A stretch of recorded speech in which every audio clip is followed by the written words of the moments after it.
Hello, it's Tina Amadi again. Welcome back on set. We are here with Spiritual Rhapsodies and here with an amazing guest, and you get to know about him a little bit. We're back, season 2 of Spiritual Rhapsodies. It's been a great journey coming back to you live on our studios, and I have with me Rex Wakamba, Minister Rex Wakamba. He is the president of Oracle of God Drama and Film Ministries and Oracle Films Production. Okay. Can you tell us who you are a little bit and welcome to Spiritual Rhapsody, sir. Thank you. How are you? Hi, I'm excellent. I'm good. How is the Houston weather? Oh yeah. Well, Houston weather is awesome. You know, I came from New York. Used to be so cold and frozen, but so you're used to it. This is good. This is better. Yeah, my name is Rex Wakamba. By the grace of God, I preside over Oracle of God Drama and Film Ministries. It's a ministry that is into faith-based movies, and we produce a whole variant of Christian movies. We also have an arm of the ministry called Oracle Films, which is an outlet that pushes and produces and pushes out the work that we do. Pretty much that's who I am. By God's grace, married to one wife. I love the way he said it, to one wife. Awesome. And I have 4 kids. Oh, wow. Yeah, 4 lovely kids, 13, 11, 6, and a 3-year-old. Oh, and they're awesome, yeah. So pretty much, I live in Houston by the grace of God. Like I said, I used to live in New York, but I moved down to Houston in 2009. Okay. And I've been in Houston, Katy to be precise, since then. And most of the work we do emanates from Katy. So the Katy area. Katy is more of a quieter side of Houston. Well, I see it as the posh. The posh side?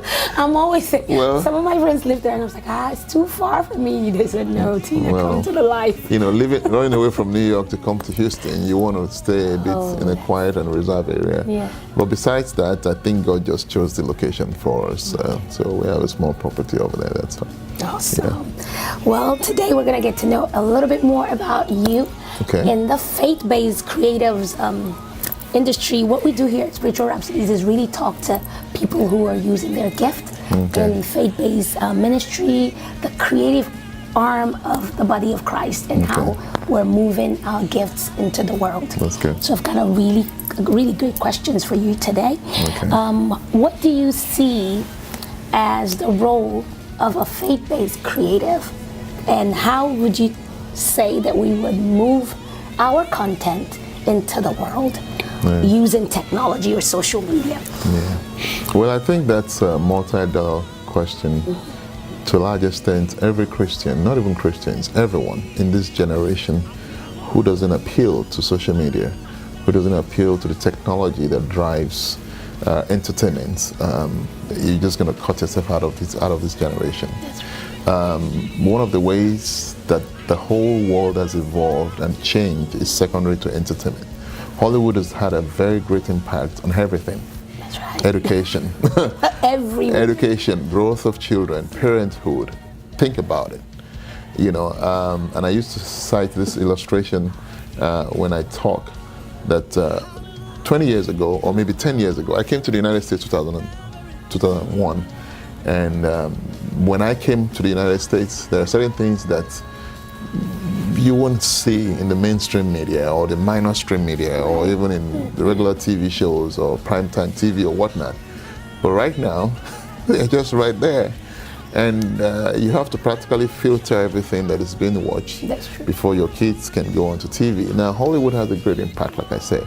So you will imagine how much that impact can be if it's geared in a way that it can bring values to families, you know, in a way that it can help families minimize the rate of divorce, in a way where it can make fathers to be more available to be fathers, mothers to be more motherhood, you know, things like that. You can imagine if those entertainments that we spend so much billions of dollars on are meant to help kids to grow and be more responsible, run away from drugs, have a faith, you know, look up to God in certain areas of their life when they have depression, you know, what impact it will create in reducing the rate of suicide. There's a whole bunch of impact that it can create. That is the power of faith-based movie. That is the power of the media. You know, you see, I mean, it used to be, I just came back from Africa. I went on a mission trip to Gabon, and I stopped. Oh my God! That's, you don't want me to start with that. That was 4 days, 4 or 5 days of fulfilling experience. I do it every year. It's a covenant I have with God. I do it every year. Different countries or? Different countries. And this year we went to Gabon. But anyway, that's on the side. So on my way back, I stopped back in Africa, Nigeria, and I was asking a friend of mine. I said, "How did we live in this country when there was no cell phone?" Oh yeah. You know, I mean, because I just imagine it at some point. I said, how did we live in this country when there was no cell phone? I remember those days we used to go, we would form a long line in a phone booth center, and then you have a card and you want to make a phone call with a card, or you use. I mean, you can imagine that. Now the world has changed so much. Everyone has a tool in their hand. They have social media, you know, Facebook, Periscope, name it, Twitter, Tumblr. There's just a whole bunch of names. Still creating more. And you will have your teenage daughter spend 3 hours. She or he would rather prefer to spend 3 hours on the social network than stay with the father or the mom to chat. So the truth is, how do you drive them? How do you drive their interest? How do you attract them? You know, then the best option is to come up with creative ways. Short stories, short clip, no matter how you put it. They're faith-based movies, things that can trigger their interest, things that can steer their emotion, things that can touch their heart, things that can open their minds. If you want to teach anything, you can put it in a 2-3 minutes clip. I'm seeing a lot of those lately. Inspirational content. You can put it. I mean, I did a 5 minutes clip with my daughter and my sons. It was a short movie we made where we were in San Antonio on vacation, and we were just messing around, you know. But the title was Abomination, even though the title was really extreme. But it's true. It's about telling a lie. I love that. It's media. Can I ask you something? In filmmaking, with your director's eye, is the better controversial the name is, the better. Well, the more interest, because people wonder what is in there. I want to see. And then it was my little daughter, and I'll show you I'll turn the clip to you so you see. It was my little daughter that started the whole clip, and it came from the verse of the scripture that says a lie is worse than the sin of an abomination before God. So, you know, and then the story was about a father that was telling a lie in front of the children. And I just put it on social network, boom, the thing. What? I mean, I'm like, okay, really? Do you see what created the boom effect? Do you think is the content, or is it the thing with your children being part of that family? The fact that a 6-year-old girl is the one that started it off. Yeah. And then all of this, I mean, my son acted as a matured role and all that. And I mean, it was just so funny, but at the same time, so powerful. You know, and that we've done a whole lot of that with children, with adults, creating some story. There's a movie we did, 15 minutes. It was done by teenagers called Dead Zone. I mean, you need to see it. Beautiful, 15 minutes. And we pushed it on Facebook. In less than a week, it was over 15,000 views.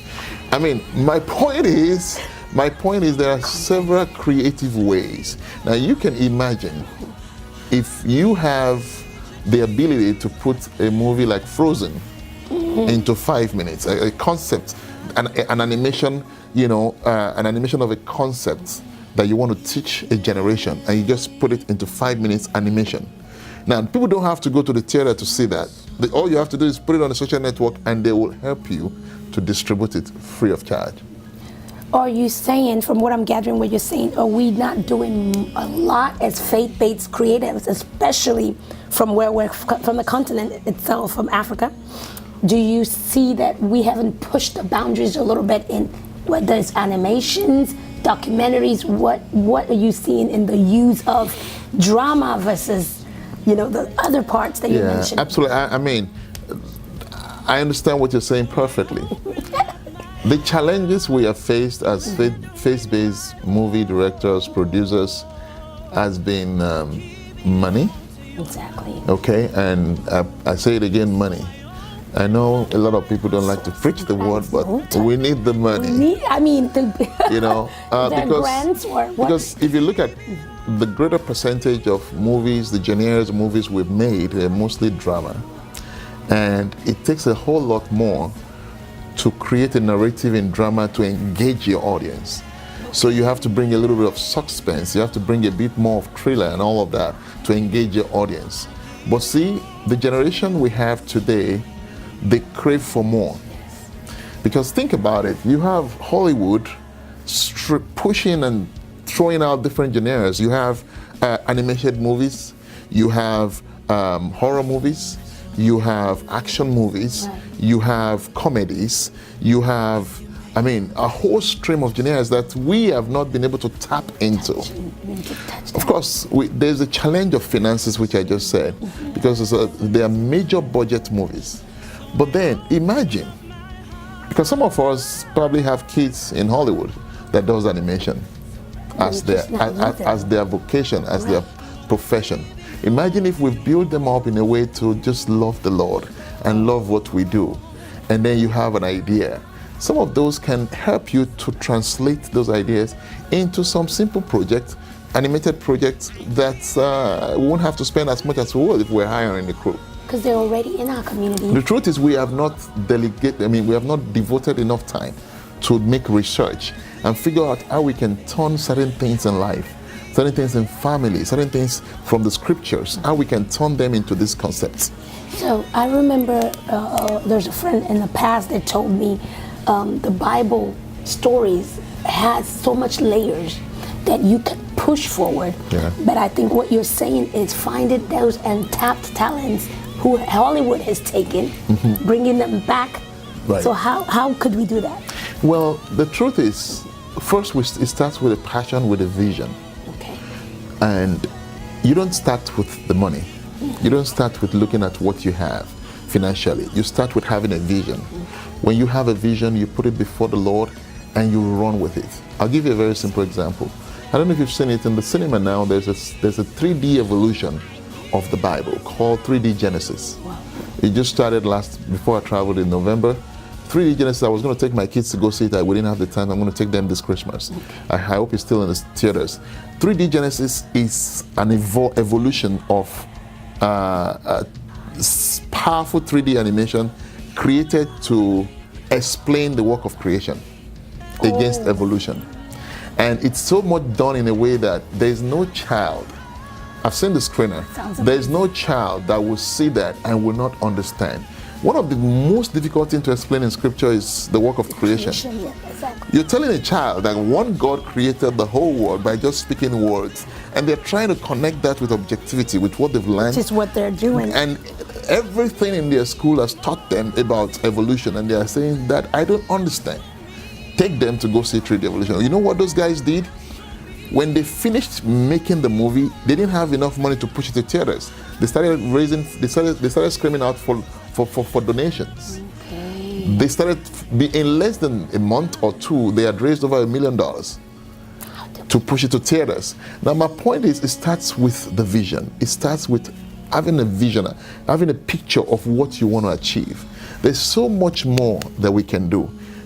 Like Evangelist Mike Bamiloye will always say, I love that man of God so much, I've learned a lot from him. He would always say that we need to create an alternative for the programming of the world if you want anyone to show interest. And the truth is, there's a million movies, a million in entertainment.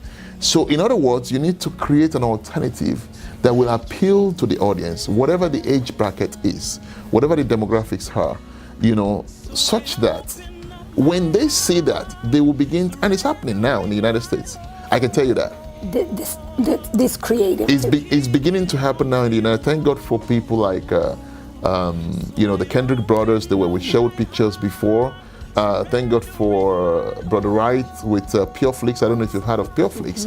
Pure Flix is more like a competition to Netflix, but majorly their movie contents are faith-based. Very positive, yeah. Thank God for the Herwin brothers and a couple of other friends who are beginning to put passion. Look at movies like God's Not Dead, Part 1 and 2. Look at War Room. Look at Courageous. Look at some of these movies, and that's in the United States. And even outside the United States, thank God for Mount Zion Faith Ministries. The Lord has lifted the ministry and a whole lot of other ministries you've not even heard of. The production, the level of production of the movie has gone from what it used to be. And so we're not relaxing, but the point is, I guess we need a whole lot more of people with vision to push further, create some kind of synergy, some kind of relationship, because that's maybe what I think is lacking to an extent. So there has not been enough coming together. I was going to ask that. So one of the challenges that I'm picking up we're having in this creatives, in this faith-based ministries, is we do have the vision, but we may not be communicating it well, or we're not partnering up well. Is that what it is? There's an element of, we do have a vision. We do have a vision to an extent. Okay. Our vision has been bound by what we think we can achieve. What I'm saying is we need to have a vision beyond what we think we can achieve. We, to an extent, believe that we can only achieve drama. No, we can achieve much more than drama. What stops any faith-based movie from making an action movie? An epic action movie. Look at Mel Gibson when he recreated the story of the Passion of the Christ. Mel Gibson is not a I don't know how to put it. I don't want to Christian. I don't know if I want to quote that. It's not a film minister like that. Yeah. His goal was just to have fun and just make some money. I mean, his goal was not to preach. Yes. His goal was not as an outreach, so to speak. Right. But God turned it around. Now imagine if, and look at the testimony around the Passion of Christ. The guy that acted Christ started speaking the language, and then right after the movie, he couldn't even speak. For 2 hours or 3 days. My point is, there's nothing that stops us from, while we're still doing what we're doing, to have a vision that I can get there. I can do an epic like that. I can do, big. I can do an action movie with stunts that will attract this other generation. I can do a whole lot more. That's what I mean by not having enough vision. So it's not as if we don't have we do have the vision, but we just need to begin to think higher, and I begin to trust God that that maybe we can get there at some point. And yes, we can get there. The other thing that we have not done very well enough is to team up and work together. Like I was saying behind the set, there are certain people in Hollywood, and I have a lot of friends. I have a lot of friends. Christ love everyone. I love them. It doesn't matter what, and I'm hoping that one day they will turn around and love the Lord and just. But I have a lot of friends. There are so many you would never see in front of a camera. There are some. Steven Spielberg, for example, you will never see him. He's one of the best directors ever that this generation can produce. Now, irrespective of the content he's producing, Christopher Nolan. The lady that wrote Scandals, this what's her name? This Black American lady, Shonda Rhimes. She's amazing. Some of these people they are so gifted. They have areas of specialties. Now, in faith-based movie, that is what I've not seen well. So we're not specializing. I've not seen us coming together and tapping, merging each person's strengths to form a whole. So if you're a director and you do a better job as a director, you be a director. If you have these actors who are just great before the camera, we team up and form a huge team and come up with something great and impactful, and something that cuts beyond different races, Caucasian, Hispanic, African American. Look at the story of Courageous. Wow. For those who've seen the movie, it's a story of 3 families. You have the Hispanic family, you have the Caucasian family, you have the Black American family. Everyone relates to that story. Together, That story cuts across different races. So there are several things that we are believing God for, but it takes a whole lot of coming together. Now, when we come together as faith-based movie producers, directors, actors, whatever, then perhaps the pastors will see, when they see a synergy, they will also come together to support the work, and maybe we can have the funding that we need to an extent. Because to be honest with you, we need a whole lot of support to be able to bring this work to where it should be. Something you just said reminded me of what I read in the news about the amazing director, writer, Shonda Rhimes. So she's got a crew she works with, especially in one of those series she produced, and she lets her actors, if they have interests in directing and producing a particular series or one-timer, she lets them submit a role. So I believe that's what you're saying, where we're synergizing in our gifts, in our talents, where the person who is a director is steady where he is and given access. Because the truth is, if you look at a crew, if you look at a crew work is what people don't see. They see the actors, but they don't see what happens behind this thing. I mean, how many people go on to say, "Oh, look, I don't want to see that movie. I want to see behind the scene." Just in this room where we are, what happened before we came on board? You know, the whole setup, the whole thing that happened behind the set. Nobody wanted to see that. Everyone wanted the product, and because of that, to be able to get a good product, you have to have a whole lot more happening behind the scene. You have to have a whole lot more brain, a whole lot more technical expertise, a whole lot more brainstorming, researching, and putting effort together. In our case, a whole lot more prayer, unity, research, coming together, working as one.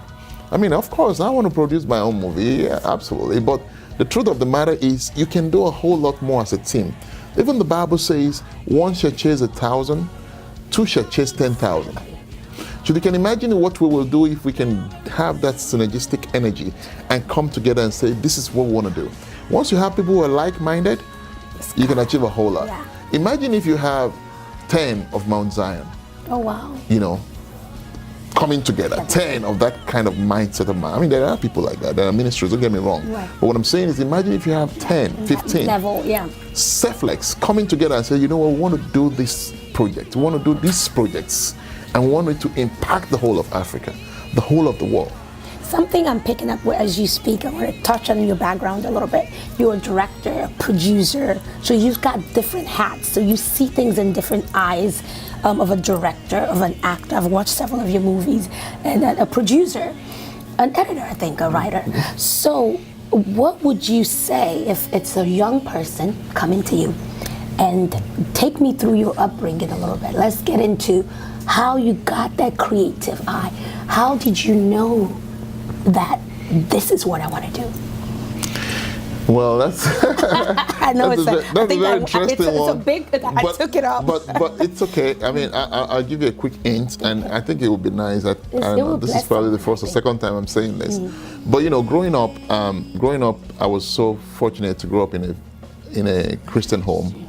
My dad loved the Lord. My mom, even though my dad is Igbo and my mom is Yoruba, so I'm someone you can actually call Wazobia or True Nigeria. I love it. So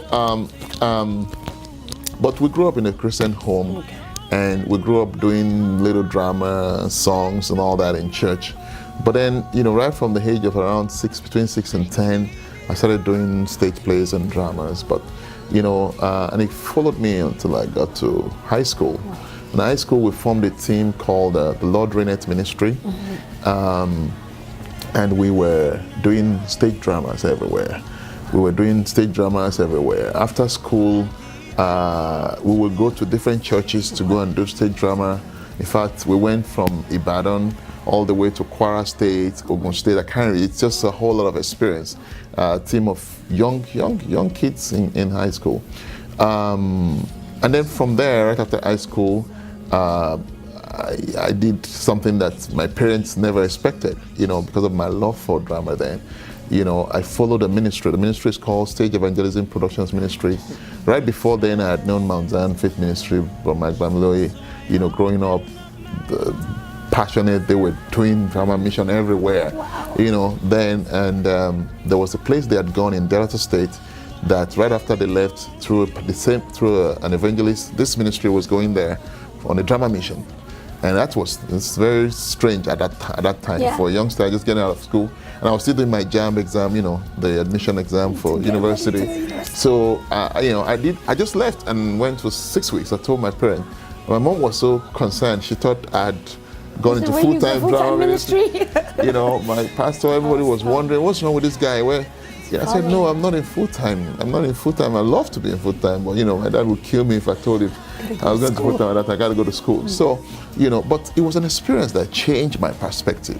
If I start with that trip, if I start with that 6 weeks experience, so when I came back, you know, I got an admission into University of Badon to study engineering, and while I was still in school, we were all out into Christian drama on the side, just, you know, working for the Lord and going around ministering everywhere, still under the Lord in the ministry. And from then, I built up the passion, the experience. Again, like I said, you know, the Lord used Mount Zion Faith Ministry at that point because drama was rare, drama was strange. Probably just picking up. I mean, you know, people didn't understand. They didn't understand. You know, but the Lord used that man of God to put a bit of perspective to what this work was all about.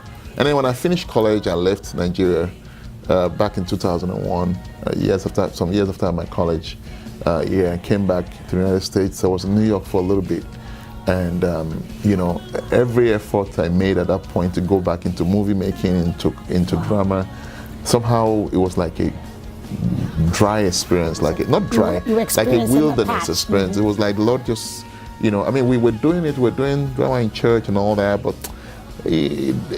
I couldn't, each time I make the effort, it was like the Holy Spirit was just holding me back for a reason. And then 2009, you know, we decided to relocate to Houston. My family, mostly because of the children, but it turned out that God was actually bringing us here to start a work. You know, when I came here, I met with my pastor, my friend, Pastor Tunde Badru from RCG King's Palace, and you know, I remember the first day I met with him and we were just chatting, and he said, "Man, I saw you in the audience in the church." Getting to the church is a different story for another day because we never planned to go to that church. But, you know, that day we were talking and he said, well, you know, I mean, I know God has brought you here. You know, I can see that, you know, you're a child of God, you're a minister of the gospel, and that, you know, God has brought you here for a reason. I said, well, look, sir, I'm a drama minister. I'm into Christian films and movies, and, you know, that's just what I want to do. And he said, oh my God, I have been waiting for an arrowhead. I've been waiting for someone to tell me that for a very long time. He's been praying for it. So look, if that's what you want to do, please, let's just do it. And you know, that man of God is just so great. We connected in ways I cannot imagine. It's like a father to me, a brother, a mentor. I mean, we just connected so greatly. One of the men of God that I've seen in the time that we're in that supports Christian drama ministry more than anything I can imagine. You know, so we started the Oracle of God drama ministry under his spiritual watch because you cannot, the drama ministry is a drama ministry. It's not a church. You know, you have to be accountable to certain people who can guide you, who can help you, can pray with you, can hold your hands, you know. So his ministry is submitted to his authority spiritually, and he guides, he helps, he does everything. I'm telling you. So those are the kind of men of God that you need. He's not a drama minister. Every time we've tried to cast him, one way, so he always wigs out of it. You know, not that he just, you know. The other time we casted him, he came down with a cold. And I said, Pastor, really? You know? And then the other time we casted him, there was something else that came up. So, you know, it's not a drama, but he can tell you everything about your drama movie or your message.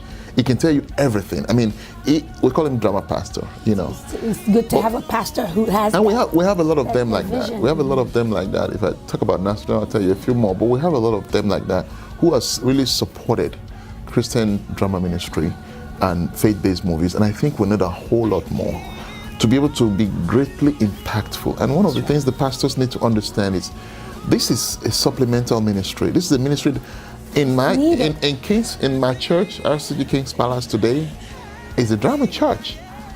I mean, is that the focus? Well, the truth is, our ministry has a global outreach, but we also have an impact. In fact, if there is any ministry that has the most impact in the church, one of them is the drama ministry. Inside. If you've been to King's Palace, you will know. Or if you've been to a social network or Facebook, you will know. You know, it's supposed to be a supportive role for the pastor. It's supposed to help build the church up. So we need a whole lot more ministers to help, because otherwise we won't be able to reach out greater than we will especially want to do. You know, but pretty much so far that has been my background. I grew up coming to like movies. I have acted, I've directed, I've produced, you know, whatever you want to call it. I've done a whole lot, but there's still a whole lot more to be done. I can't say, you know, I love, if you ask me, I love directing more. Okay, so ask me what? I love writing, you know, screenplaying, and I love directing more than acting. I like being in front of the camera, don't get me wrong, but I prefer to look at, you know, an artistic work from that side and work with the crew to bring something out. And I'm still learning. We all are still learning. We all are still in the process of learning. Yeah, but I enjoy doing it. I love doing it. It's my passion from a very long time. The other thing I didn't tell you is about my wife. She's an actor. Okay. She's an actor.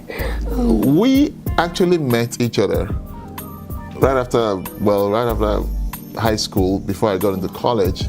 She was the leader of the sisters in the drama ministry I was telling you about. Right. And I was the president. So see, that was all fake. God put that all together. So, you know, and I was the president, but, you know, at that point she was supportive. There are times that I would be very, you know, but she was so supportive, and she was just there. And we met in drama. And we're still both in drama. In fact, I don't think I would have been able to do most of the things I've done so far without her. Lola, she's been a great help. But much more than that, I think there's a whole lot that we all can do. Pursuing our passion. That's what I heard from you. So for anyone out there pursuing your passion, connecting with a partner who supports your vision. Supports the vision. Connecting with a pastor who supports and could be a spiritual head for you. We're going to be back with more with Minister Rex. God bless you. Just hang on.